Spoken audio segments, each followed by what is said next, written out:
فیصلہ کر لیا کہ آج میں مسلمانوں کے نبی محمد عربی صلی اللہ علیہ وآلہ وسلم کو قتل کروں گا۔ تلوار دیے گھر سے نکل گئے۔ جب راستے میں پہنچے تو کسی نے کہا کہ عمر تم کس جانب جا رہے ہو؟ تو آپ بڑے غصے میں تھے، کہا کہ میں مسلمانوں کے نبی کو قتل کرنے کے لیے جا رہا ہوں۔ حضرت فاروق اعظم سے کہا کہ پہلے اپنے گھر کا جائزہ لو، جا کر دیکھو تمہاری بہن گھر میں کیا کر رہی ہے۔ حضرت عمر بن خطاب راستے میں سے پلٹ کر اپنے گھر کی طرف آتے گئے۔ جب گھر پر پہنچتے گئے تو دیکھتے گئے کہ اندر سے قرآن مجید پڑھنے کی آواز آ رہی ہے۔ حضرت فاروق اعظم کی بہن قرآن کی تلاوت کر رہی ہے۔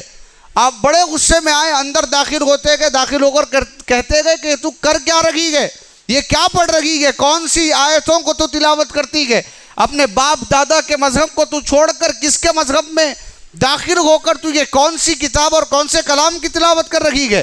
حضرت فاروق اعظم نے غصے سے اپنی بہن کو کہا، اور پھر آپ نے کہا آپ کے دل کو اللہ تعالیٰ نے اپنی محبت کی طرف مائل کیا، اور اللہ نے آپ کے سینے میں ہدایت کی روشنی کو پیدا کرنا چاہا۔ آپ نے فرمایا کہ تو جو پڑھ رہی تھی وہ مجھے پڑھ کر سنا، جو تو تلاوت کر رہی تھی وہ تلاوت مجھے کر کر سنا۔ تو حضرت عمر بن خطاب کی بہن نے اس قرآن مجید کی آیتوں کو تلاوت کیا۔ جب حضرت فاروق اعظم نے کلام اللہ کی آیتوں کو سنا، آپ کا دل موم ہو گیا، اور حضرت عمر بن خطاب فوراً جو رسول اللہ کو قتل کے لیے نکل رہے تھے، آپ اپنی بہن کے گھر سے نکلتے گئے اور رسول اللہ کی بارگاہ میں حاضر ہوتے گئے۔ تو پہلے رسول اللہ کی بارگاہ ہی میں رہے تھے، لیکن پہلے آنے والے تھے حضور کو قتل کرنے کے لیے، حضور علیہ السلام کے خلاف تلوار چلانے کے لیے۔